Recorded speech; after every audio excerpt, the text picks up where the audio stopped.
ಶ್ರೀ ಶಾರದಾ ದೇವಿ ಜೀವನಗಂಗಾ ಅಧ್ಯಾಯ 28ರ ಮುಂದುವರಿದ ಭಾಗ. ಇನ್ನೊಮ್ಮೆ ಒಬ್ಬರು ಸನ್ಯಾಸಿ ಶಿಷ್ಯರು ಮಾತುಕತೆಯ ಸಂದರ್ಭದಲ್ಲಿ, ಅಮ್ಮ, ಈಗಲೂ ಶ್ರೀರಾಮಕೃಷ್ಣರು ನಿಮಗೆ ದರ್ಶನ ಕೊಡುತ್ತಿದ್ದಾರೆಯೇ? ಈಗಲೂ ಅವರು ನಿಮ್ಮ ಕೈಯಿಂದ ತಿನ್ನುತ್ತಾರೆಯೇ ಎಂದು ಪ್ರಶ್ನಿಸಿದರು.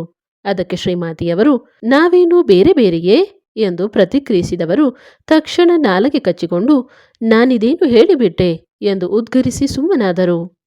ಇಲ್ಲಿ ಶ್ರೀಮಾತೆಯವರು ನಿಜಕ್ಕೂ ಏನನ್ನು ಹೇಳಲು ಹೊರಟಿದ್ದರು ಎಂಬುದು ನಮಗೆ ಬೇಗನೆ ಹೊಳೆಯದಿರಬಹುದು. ತತ್ವತಃ ನಾವಿಬ್ಬರೂ ಒಂದೇ ಆಗಿರುವಾಗ ಶ್ರೀರಾಮಕೃಷ್ಣರು ನನಗೆ ದರ್ಶನ ಕೊಡುವುದಾಗಲಿ ನನ್ನಿಂದ ನೈವೇದ್ಯ ಸ್ವೀಕರಿಸುವುದಾಗಲಿ ತೀರಾ ಸಹಜ ಸಾಮಾನ್ಯ ವಿಷಯ ಎಂಬ ಅರ್ಥದಲ್ಲಿ ಅವರು ಉತ್ತರಿಸಲು ಹೊರಟಿದ್ದರು. ಆದರೆ ಅವರ ಮನಸ್ಸು ವಿನಯ ನಮ್ರತೆ ಆವರಿಸಿದ್ದರಿಂದ ಅದನ್ನು ವಿವರಿಸಲಾರದೆ ಸಂಕೋಚದಿಂದ ಸುಮ್ಮನಾಗಿ ಬಿಟ್ಟರು. ಒಮ್ಮೆ ಕೊಯಾಲಾಬಾರ ಆಶ್ರಮದ ಸ್ವಾಮಿ ಕೇಶವಾನಂದರು ಮಾತಿನ ಸಂದರ್ಭದಲ್ಲಿ, ಅಮ್ಮ, ಶ್ರೀರಾಮಕೃಷ್ಣರು ಈ ಭೂಮಿಯಲ್ಲಿ ಅವತಾರ ತಾಳಿ ಬಂದರು, ಅವರ ದರ್ಶನ ಮಾಡುವ ಭಾಗ್ಯ ನನ್ನ ಪಾಲಿಗಿಲ್ಲದೇ ಹೋಯಿತು ಎಂದು ವಿಷಾದ ವ್ಯಕ್ತಪಡಿಸಿದರು. ಒಡನೆ ಶ್ರೀಮಾತೆಯವರು ತಮ್ಮ ಶರೀರದ ಕಡೆ ತೋರಿಸಿ, ನೋಡು, ಇದರೊಳಗೆ ಅವರು ಸೂಕ್ಷ್ಮ ರೂಪದಿಂದ ಇದ್ದಾರೆ. ನಾನು ನಿನ್ನೊಳಗೆ ಸೂಕ್ಷ್ಮ ರೂಪದಿಂದ ಇರುತ್ತೇನೆ ಅಂತ ಅವರೇ ಸ್ವತಃ ನನ್ನ ಹತ್ತಿರ ಹೇಳಿದ್ದಾರೆ ಎಂದು ಭರವಸೆ ಇತ್ತರು. ಪುರಾಣಗಳು ಹೇಳುತ್ತವೆ, ತ್ರಿಮೂರ್ತಿಗಳಾದ ಬ್ರಹ್ಮ ವಿಷ್ಣು ಮಹೇಶ್ವರರು ತಮ್ಮ ತಮ್ಮ ಶಕ್ತಿ ಸ್ವರೂಪಿಣಿಯರಾದ ಪತ್ನಿಯರನ್ನು ತಮ್ಮೊಳಗೆ ಸೇರಿಸಿಕೊಂಡಿದ್ದಾರೆ ಎಂದು. ಬ್ರಹ್ಮನ ಶಕ್ತಿಯಾದ ಸರಸ್ವತಿ ಅವನ ನಾಲಗೆ ಮೇಲೆಯೇ ನೆಲೆಸಿದ್ದಾಳೆ. ವಿಷ್ಣುವಿನ ಶಕ್ತಿಯಾದ ಲಕ್ಷ್ಮಿ ಅವನ ವಕ್ಷಸ್ಥಲದಲ್ಲೇ ನೆಲೆಸಿದ್ದಾಳೆ. ಮಹೇಶ್ವರನ ಶಕ್ತಿಯಾದ ಪಾರ್ವತಿ ಅವನ ಅರ್ಧ ಶರೀರವೇ ಆಗಿ ನೆಲೆಸಿದ್ದಾಳೆ. ಭಗವಂತ ಭಗವತಿಯರು ಪರಸ್ಪರ ಅನ್ಯೋನ್ಯ ಅವಿಭಾಜ್ಯ ಎಂಬುದನ್ನು ಈ ಎಲ್ಲ ಅಂಶಗಳು ತಿಳಿಸಿಕೊಡುತ್ತವೆ. ಶ್ರೀಮಾತೆಯವರೂ ಕೂಡ ತಾವು ಶ್ರೀರಾಮಕೃಷ್ಣರು ಅಭಿನ್ನರೆಂಬ ಅಂಶವನ್ನು ಕೆಲವೊಮ್ಮೆ ಹೊರಗೆಡಹುತ್ತಿದ್ದರು. ಒಮ್ಮೆ ದೀಕ್ಷಾರ್ಥಿಗಳಾದ ಇಬ್ಬರು ಸ್ನೇಹಿತರೊಂದಿಗೆ ಜಯರಾಮ್ ಬಾಟಿಗೆ ಬಂದಿದ್ದ ನರೇಶ ಚಂದ್ರ ಚಕ್ರವರ್ತಿ ಎಂಬ ಭಕ್ತ ಶ್ರೀಮಾತೆಯವರಿಗೆ ಪುಷ್ಪಾಂಜಲಿಯನ್ನರ್ಪಿಸಲು ಬಯಸಿ ಅಪ್ಪಣೆ ಬೇಡಿದ. ಅದಕ್ಕೊಪ್ಪಿದ ಅವರು, ನೋಡು, ನನಗೆ ಹಳದಿ ಬಣ್ಣದ ಹೂವು ಇಷ್ಟ, ಶ್ರೀರಾಮಕೃಷ್ಣರಿಗೆ ಬಿಳಿಯ ಬಣ್ಣದ ಹೂವು ಇಷ್ಟ. ನೀನು ಕಿಶೋರಿಗೆ ಹೇಳಿ ಈ ಎರಡೂ ಬಣ್ಣದ ಹೂಗಳನ್ನು ತರಿಸು ಎಂದು ತಾವಾಗಿಯೇ ತಿಳಿಸಿದರು. ಅತ್ಯಾನಂದಿತನಾದ ನರೇಶಚಂದ್ರ ಕಿಶೋರಿ ಬ್ರಹ್ಮಚಾರಿಗಳಿಂದ ಹೂವುಗಳನ್ನು ಪಡೆದುಕೊಂಡು ಧಾವಿಸಿ ಬಂದಾಗ ಶ್ರೀಮಾತೆಯವರು ಇನ್ನೂ ಅದೇ ಸ್ಥಳದಲ್ಲಿ ನಿಂತುಕೊಂಡಿರುವುದನ್ನು ಕಂಡ. ಆತ ಪುಷ್ಪಗಳನ್ನು ಸಮರ್ಪಿಸಲು ಮುಂದಾದಾಗ ಶ್ರೀಮಾತೆಯವರು ಕಣ್ಣಿನಲ್ಲೇ ಒಂದು ಸೂಚನೆಯನ್ನಿತ್ತರು. ಬಿಳಿಯ ಹೂಗಳನ್ನು ತೋರಿಸಿ ತಮ್ಮ ಬಲಗಾಲನ್ನು, ಹಳದಿಯ ಹೂಗಳನ್ನು ತೋರಿಸಿ ತಮ್ಮ ಎಡಗಾಲನ್ನೂ ನಿರ್ದೇಶಿಸಿದರು. ಸೂಚನೆಯನ್ನು ಗ್ರಹಿಸಿದ ನರೇಶಚಂದ್ರ ಶ್ರೀಮಾತೆಯವರ ಬಲಗಾಲಿಗೆ ಬಿಳಿಯ ಹೂಗಳನ್ನು, ಎಡಗಾಲಿಗೆ ಹಳದಿಯ ಹೂಗಳನ್ನು ಅರ್ಪಿಸಿದ. ಶ್ರೀಮಾತೆಯವರು ಹೀಗೆ ತನ್ನ ಮೇಲೆ ತೋರಿದ ವಿಶೇಷ ಕೃಪೆಯನ್ನು ಮನಗಂಡು ಭಾವವಶನಾಗಿ, ಅಮ್ಮ, ನನ್ನ ಇಹಪರದ ಎಲ್ಲ ಕರ್ಮಗಳನ್ನು ನಿಮಗೆ ಸಮರ್ಪಣೆ ಮಾಡಿದ್ದೇನೆ ಎನ್ನುತ್ತಾ ಪ್ರಣಾಮ ಮಾಡಿದ. ಶ್ರೀಮಾತೆಯವರು ಅವನ ಪೂಜೆಯನ್ನು ಸ್ವೀಕರಿಸುವುದರ ಮೂಲಕ ಶ್ವೇತವರ್ಣನಾದ ಶಿವನು ಸುವರ್ಣವರ್ಣಳಾದ ದೇವಿಯು ತಮ್ಮೊಳಗೆ ಒಂದೇ ದೇಹದಲ್ಲಿ ನೆಲೆಸಿದ್ದಾರೆಂಬ ತತ್ವವನ್ನು ತಿಳಿಸಿಕೊಟ್ಟು ಅನುಗ್ರಹಿಸಿದರು. ಆದರೆ ಭಾಗ್ಯಶಾಲಿಗಳಾದ ಎಲ್ಲೋ ಕೆಲವರು ಭಕ್ತರು ಮಾತ್ರ ಈ ತತ್ವಗಳನ್ನು ತಿಳಿಯಲು ಸಮರ್ಥರಾಗುತ್ತಾರೆ. ಇನ್ನು ಕೆಲವರಿಗೆ ಕಾಲ ಪರಿಪಾಕವಾಗಬೇಕು. ಸಾಕಷ್ಟು ಯೋಚಿಸಿ ಧ್ಯಾನಿಸಿದ ಬಳಿಕ ಅವರವರ ಅಂತರಂಗದಲ್ಲಿಯೇ ಅವರಿಗೆ ಈ ಸತ್ಯಾಂಶ ಸ್ಫುರಿಸುತ್ತದೆ ಎನ್ನುವುದನ್ನು ತಿಳಿದಿದ್ದ ಶ್ರೀಮಾತೆಯವರು ಯಾರ ಮೇಲೂ ಈ ವಿಷಯದಲ್ಲಿ ಒತ್ತಾಯ ತರದಂತೆ ಎಚ್ಚರಿಕೆಯಿಂದಿರುತ್ತಿದ್ದರು. ಒಮ್ಮೆ ಉದ್ಬೋಧನಕ್ಕೆ ಇಬ್ಬರು ಭಕ್ತರು ಬಂದಿದ್ದರು. ಶ್ರೀಮಾತೆಯವರು ಅವರ ಮೇಲೆ ವಿಶೇಷ ಅನುಗ್ರಹ ಮಾಡಿ ಬಹುಶಃ ಅವರ ಮನಸ್ಸನ್ನರಿತು ಅವರಿಗೆ ಶ್ರೀರಾಮಕೃಷ್ಣರ ಪ್ರಸಾದವನ್ನು ಕೊಡುವ ಮುನ್ನ ಅದನ್ನು ತಮ್ಮ ನಾಲಗೆಯ ತುದಿಯಿಂದ ಸ್ಪರ್ಶಿಸಿಕೊಟ್ಟರು. ಅಲ್ಲೇ ಇದ್ದ ಮತ್ತೊಬ್ಬ ಭಕ್ತನಿಗೂ ಶ್ರೀಮಾತೆಯವರು ಹೀಗೆಯೇ ಮಾಡಿ ಶ್ರೀರಾಮಕೃಷ್ಣರ ಪ್ರಸಾದವನ್ನಿತ್ತರು. ಇವನೊಬ್ಬನನ್ನು ಏಕೆ ಪ್ರತ್ಯೇಕಿಸಬೇಕು ಎಂಬ ಉದ್ದೇಶದಿಂದಲೋ ಏನೋ. ಆದರೆ ಆ ಮೂರನೆಯ ವ್ಯಕ್ತಿ ದಿಗ್ಭ್ರಾಂತನಾದವನಂತೆ, ಅಮ್ಮ, ನಾನು ಶ್ರೀರಾಮಕೃಷ್ಣರ ಪ್ರಸಾದವನ್ನಲ್ಲದೆ ಬೇರೆ ಇತರರ ಪ್ರಸಾದವನ್ನು ತಿನ್ನಲಾರೆ ಎಂದು ನಿರ್ದಾಕ್ಷಿಣ್ಯವಾಗಿ ಹೇಳಿಬಿಟ್ಟ. ಆಗ ಶ್ರೀಮಾತೆಯವರು ಸ್ವಲ್ಪವೂ ಬೇಸರಿಸದೆ, ಓ, ಹಾಗಾದರೆ ನೀನಿದನ್ನು ತಿನ್ನಬೇಕಾಗಿಲ್ಲ ಎಂದು ಸಹಜವಾಗಿ ನುಡಿದರು. ಆದರೆ ಆಶ್ಚರ್ಯ, ಅವರು ಹೀಗೆ ಹೇಳಿ ಸ್ವಲ್ಪ ಹೊತ್ತಾಗಿರಬಹುದು.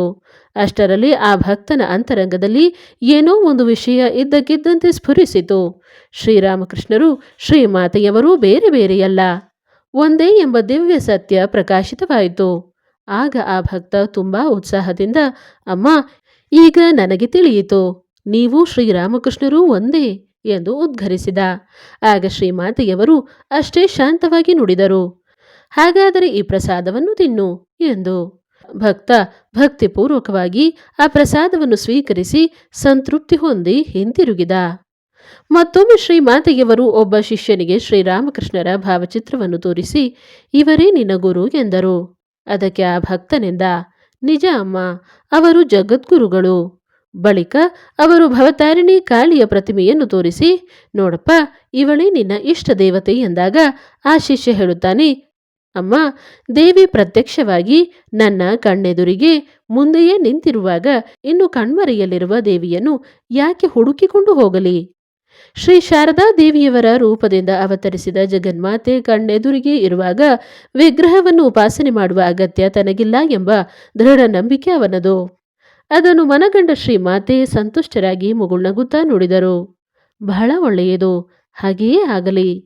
ಇಂಥ ಕೆಲವು ಸಂದರ್ಭಗಳಲ್ಲಿ ಶ್ರೀಮಾತೆಯವರು ಕೃಪೆ ಮಾಡಿ ತಮ್ಮ ದಿವ್ಯತೆಯನ್ನು ಮತ್ತು ಶ್ರೀರಾಮಕೃಷ್ಣರಿಂದ ತಾವು ಬೇರೆಯಲ್ಲ ಎಂಬ ಸತ್ಯವನ್ನು ಬಹಿರಂಗಪಡಿಸುತ್ತಿದ್ದರಾದರೂ ಭಕ್ತರು ಶ್ರೀರಾಮಕೃಷ್ಣರನ್ನು ಬಿಟ್ಟು ತಮ್ಮನ್ನು ಮಾತ್ರ ಸ್ವೀಕರಿಸುವುದನ್ನು ಅವರು ಖಂಡಿಸುತ್ತಿದ್ದರು.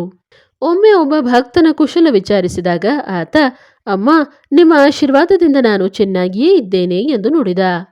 ತಕ್ಷಣವೇ ಶ್ರೀಮಾತೆ ಅವನನ್ನು ಗದರಿಸುತ್ತಾ ಹೇಳಿದರು, ನಿಮ್ಮದೆಲ್ಲ ಇದೊಂದು ದೊಡ್ಡ ತಪ್ಪು. ಎಲ್ಲದಕ್ಕೂ ನನ್ನನ್ನೇಕೆ ಎಳೆಯುತ್ತೀರಿ ನೀವು? ಶ್ರೀರಾಮಕೃಷ್ಣರ ಹೆಸರು ಹೇಳಬಾರದೆ? ಎಲ್ಲದಕ್ಕೂ ಅವರೇ ಕಾರಣ ಪುರುಷರು ಅಂತ ತಿಳಿದುಕೋ. ನಿಜ ಹೇಳಬೇಕೆಂದರೆ ಭಕ್ತರು ಅವರವರ ಬುದ್ಧಿ ಮಟ್ಟಕ್ಕೆ ಅನುಗುಣವಾಗಿ ತಮ್ಮನ್ನು ಶ್ರೀರಾಮಕೃಷ್ಣರನ್ನು ಅರ್ಥ ಮಾಡಿಕೊಳ್ಳುವುದಕ್ಕೆ ಶ್ರೀಮಾತೆಯವರ ಆಕ್ಷೇಪವೇನಿರಲಿಲ್ಲ. ಆದರೆ ಆ ಭಕ್ತರು ತಮ್ಮನ್ನು ಶ್ರೀರಾಮಕೃಷ್ಣರೊಂದಿಗೆ ಹೋಲಿಸಿ ಮಾತಾಡುವಾಗ ಶ್ರೀರಾಮಕೃಷ್ಣರಿಗೆ ತಮಗಿಂತ ಕೆಳಗಿನ ಸ್ಥಾನವಿತ್ತಂತೆ ಕಂಡು ಬಂದರೆ ಮಾತ್ರ ಶ್ರೀಮಾತೆಯವರು ಅವರನ್ನು ಗದರಿಸಿ ಬುದ್ಧಿ ಹೇಳುತ್ತಿದ್ದರು. ನಿಜಕ್ಕೂ ರೂಪಾಯಿ ನಾಣ್ಯದ ಎರಡು ಮುಖಗಳಂತೆ ಅವರಿಬ್ಬರೂ ಒಂದೇ ಎಂದು ಸ್ವಾಮಿ ಪ್ರೇಮಾನಂದರು ಉತ್ಸಾಹದಿಂದ ಹೇಳುತ್ತಿದ್ದರು. ನಾಣ್ಯದ ಎರಡು ಮುಖಗಳಲ್ಲಿ ಯಾವುದೊಂದು ಇಲ್ಲದಿದ್ದರೂ ಅದಕ್ಕೆ ಮೌಲ್ಯವಿಲ್ಲ.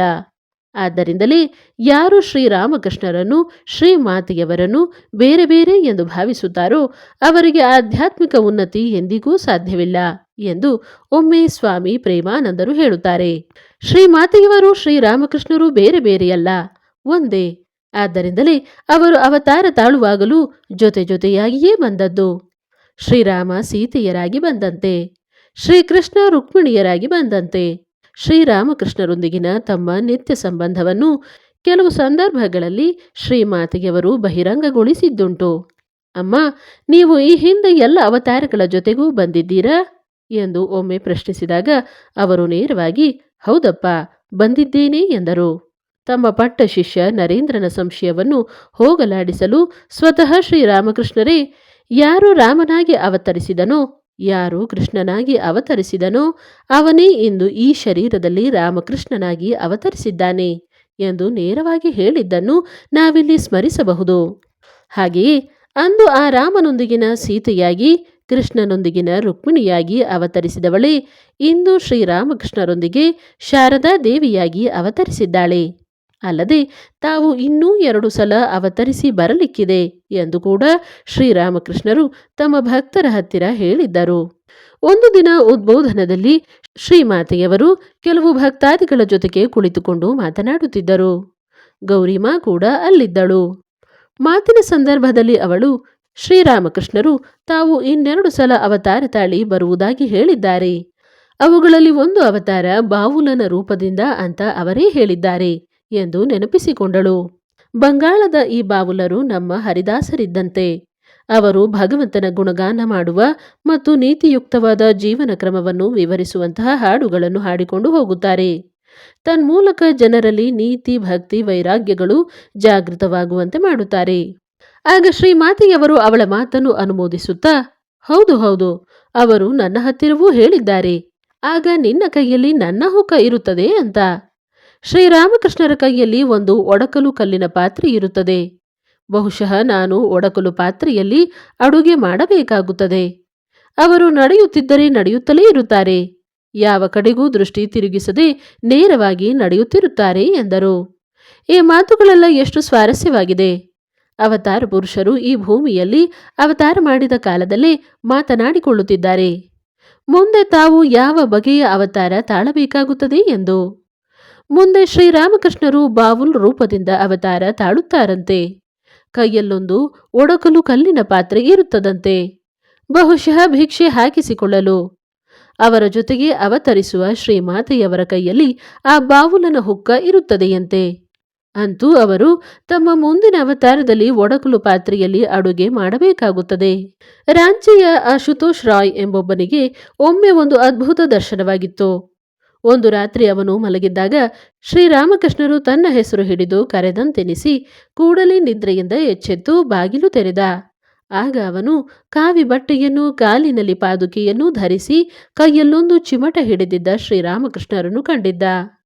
ಅವನಿಂದ ಈ ದರ್ಶನದ ವಿಷಯವನ್ನು ತಿಳಿದಿದ್ದ ಒಬ್ಬ ಭಕ್ತ ಮುಂದೊಮ್ಮೆ ಶ್ರೀಮಾತೆಯವರನ್ನು ಭೇಟಿಯಾದಾಗ ಅವರಿಗೆ ಈ ವಿಷಯವನ್ನು ತಿಳಿಸಿ, ಅಮ್ಮ, ಶ್ರೀರಾಮಕೃಷ್ಣರನ್ನು ಆಶುತೋಷ ಈ ರೂಪದಿಂದ ಯಾಕೆ ಕಂಡಿರಬಹುದು ಎಂದು ಪ್ರಶ್ನಿಸಿದ. ಅದಕ್ಕೆ ಶ್ರೀಮಾತೆ ಹೀಗೆಂದರು, ಅದು ಸನ್ಯಾಸಿಯ ವೇಷ. ತಾವು ಬಾವುಲ್ ವೇಷದಿಂದ ಅವತಾರ ತಾಳುವುದಾಗಿ ಅವರೇ ಹೇಳಿರಲಿಲ್ಲವೇ? ಬಾವುಲ್ ವೇಷದಲ್ಲಿ ಉದ್ದನೆಯ ನಿಲುವಂಗಿ, ತಲೆಯಲ್ಲಿ ಜಡೆ ಮುಡಿ, ಉದ್ದವಾದ ಗಡ್ಡ ಇವೆಲ್ಲ ಇರುತ್ತವೆ. ಅವರು ಹೇಳುತ್ತಿದ್ದರು, ನಾನು ವರ್ಧಮಾನದ ರಸ್ತೆಯಾಗಿ ಊರಿನಿಂದ ಊರಿಗೆ ಹೋಗುತ್ತೇನೆ. ದಾರಿಯಲ್ಲಿ ಕೆಲವು ಹುಡುಗರು ಮಲವಿಸರ್ಜನೆ ಮಾಡುತ್ತಿರುತ್ತಾರೆ. ನನ್ನ ಕೈಯಲ್ಲಿ ಒಂದು ಒಡಕಲು ಕಲ್ಲಿನ ಪಾತ್ರೆ ಇರುತ್ತದೆ. ಬಗಲಲ್ಲಿ ಒಂದು ಸಾಮಾನಿನ ಚೀಲ ಜೋತಾಡುತ್ತಿರುತ್ತದೆ ಅಂತ. ಅವರು ನಡೆಯುತ್ತಿದ್ದರೆ ನಡೆಯುತ್ತಲೇ ಇರುತ್ತಾರೆ. ಆ ಕಡೆ ಈ ಕಡೆ ದೃಷ್ಟಿ ಹಾಯಿಸದೆ ನೆಟ್ಟವಾಗಿ ನಡೆಯುತ್ತಲೇ ಇರುತ್ತಾರೆ. ಭಕ್ತ, ಅಮ್ಮ, ಅವರು ವರ್ಧಮಾನದ ರಸ್ತೆಯ ಕಡೆಯಿಂದ ಹೋಗುವುದೇಕೆ? ಶ್ರೀಮಾತೆ, ಆ ಕಡೆಯೇ ಅವರ ಊರು. ಭಕ್ತ, ಹಾಗಾದರೆ ಮುಂದಿನ ಅವತಾರದಲ್ಲೂ ಅವರು ಬಂಗಾಳಿಯೇ? ಶ್ರೀಮಾತೆ, ಹೌದು, ಬಂಗಾಳಿಯೇ. ಅವರು ತಮ್ಮ ಮುಂದಿನ ಅವತಾರದ ವರ್ಣನೆ ಮಾಡಿದಾಗ ನಾನೆಂದೆ, ಇದೆಲ್ಲ ಎಂಥ ವಿಚಿತ್ರ ಕಲ್ಪನೆಯಪ್ಪ ನಿಮ್ಮದು ಅಂತ. ಅದಕ್ಕೆ ಅವರು ನಗುನಗುತ್ತಾ, ನಿನ್ನ ಕೈಯಲ್ಲಿ ನನ್ನ ಹುಕ್ಕ ಇರುತ್ತದೆ ಅಂತ ಹೇಳಿದ್ದರು. ತಾವು ಪುನಃ ಅವತಾರ ತಾಳಿ ಬಂದಾಗ ತಮ್ಮ ಈಗಿನ ಪರಿವಾರದವರು ಬರಬೇಕಾಗುತ್ತದೆ ಎಂದು ಕೂಡ ಶ್ರೀರಾಮಕೃಷ್ಣರು ಹೇಳಿದ್ದರು. ಅವರ ಸೋದರ ಸೊಸೆಯಾದ ಲಕ್ಷ್ಮೀದೇವಿಯು ಅವರ ಪರಿವಾರಕ್ಕೆ ಸೇರಿದವಳು. ಆದ್ದರಿಂದ ಶ್ರೀರಾಮಕೃಷ್ಣರು ಬಂದರೆ ಅವಳು ಬರಬೇಕಾಗುತ್ತದೆ. ಆದರೆ ಅವಳಿಗೆ ಪುನಃ ಹುಟ್ಟಿ ಬರುವ ಕಲ್ಪನೆ ಸಹ್ಯವಾಗದೆ ಒಮ್ಮೆ ಶ್ರೀರಾಮಕೃಷ್ಣರಿಗೆ, ನಾನು ಮಾತ್ರ ಬರುವುದಿಲ್ಲ, ನನ್ನನ್ನು ಹೊಗೆ ಸೊಪ್ಪಿನ ಹಾಗೆ ಕೊಚ್ಚಿ ಹಾಕಿದರೂ ನಾನಿನ್ನೂ ಬರುವುದಿಲ್ಲ ಎಂದು ಹೇಳಿದಳು.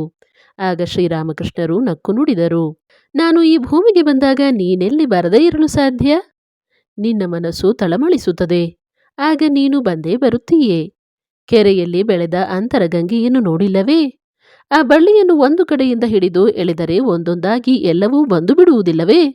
ಹಾಗೇ ಇದು. ಪುನಃ ಅವತಾರ ತಾಳುವ ವಿಷಯದಲ್ಲಿ ಶ್ರೀಮಾತೆಯವರಿಗೂ ಅಷ್ಟೇನೂ ಉತ್ಸಾಹವಿರಲಿಲ್ಲ ಎನ್ನಬೇಕು. ಈ ಹಿಂದೆ ಅವರು ಬೃಂದಾವನಕ್ಕೆ ಯಾತ್ರೆ ಹೋಗಿದ್ದಾಗ ನಡೆದ ಒಂದು ಘಟನೆಯಿಂದ ಇದನ್ನು ತಿಳಿಯಬಹುದು. ಬೃಂದಾವನದ ರೈಲು ನಿಲ್ದಾಣದಲ್ಲಿ ತಮ್ಮ ಸಂಗಡಿಗರೊಡನೆ ಅವರು ಇಳಿದರು. ಗೋಲಾಪ್ಮ ಬಂಡಿಯಿಂದ ಸಾಮಾನುಗಳನ್ನೆಲ್ಲ ಒಂದೊಂದಾಗಿ ಕೆಳಗಿಳಿಸುತ್ತಿದ್ದಳು. ಬಂಡಿಯಲ್ಲಿ ಸ್ವಾಮಿ ಅದ್ಭುತಾನಂದರ ಹುಕ್ಕ ಕೂಡ ಇತ್ತು.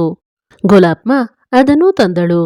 ಆದರೆ ಅವಳಿಗೆ ಏನನ್ನಿಸಿತೋ ಏನೋ, ಅದನ್ನು ನೆಲದ ಮೇಲೆ ಇಡುವುದರ ಬದಲಿಗೆ ಪಾತ್ರೆ ನಳಿಗೆ ಸಹಿತವಾಗಿ ಶ್ರೀಮಾತೆಯವರ ಕೈಗೆ ಕೊಟ್ಟಳು. ಬಹುಶಃ ಚೇಷ್ಟೆ ಮಾಡುವ ಉದ್ದೇಶದಿಂದಲೇ ಇರಬೇಕು. ಶ್ರೀಮಾತೆಯವರು ಬೇರೇನೂ ಯೋಚಿಸದೆ ಸಹಜವಾಗಿ ಆ ಹುಕ್ಕವನ್ನು ಕೈಗೆ ತೆಗೆದುಕೊಂಡರು. ಅದನ್ನು ಕಂಡ ತಕ್ಷಣ ಲಕ್ಷ್ಮಿಗೆ ಏನೋ ಹೊಳೆಯಿತು. ಅವಳು ತಮಾಷೆಯಾಗಿ, ಶ್ರೀರಾಮಕೃಷ್ಣರು ಹೇಳಿದ್ದರಲ್ಲ, ನಿಮ್ಮ ಕೈಯಲ್ಲಿ ಹುಕ್ಕ ಇರುತ್ತದೆ ಅಂತ, ನೀವು ಈಗಲೇ ಹುಕ್ಕ ಹಿಡಿದುಕೊಂಡಾಯಿತು ಎಂದಳು. ಆಗ ಶ್ರೀಮಾತೆಯವರೂ ಕೂಡ ಅವಳ ಧಾಟಿಯಲ್ಲೇ, ಹೇ ಪ್ರಭು, ಹೇ ಪ್ರಭು, ಈಗೋ ನೋಡಿ, ನಾನು ನಿಮ್ಮ ಹುಕ್ಕವನ್ನು ಹಿಡಿದುಕೊಂಡಾಯಿತು ಎಂದರೆ ತಾವಿನ್ನೂ ಬಾವುಲನ ಹುಕ್ಕ ಹಿಡಿದುಕೊಳ್ಳಲು ಮತ್ತೆ ಬರಬೇಕಾಗಿಲ್ಲ ಎಂಬರ್ಥದಲ್ಲಿ ಎನ್ನುತ್ತಾ ಅದನ್ನು ಕೈಯಿಂದ ಬಿಟ್ಟು ಬಿಟ್ಟರು. ಆಗ ಹುಕ್ಕ ದೊಪ್ಪೆಂದು ಸದ್ದು ಮಾಡುತ್ತಾ ನೆಲದ ಮೇಲೆ ಬಿತ್ತು.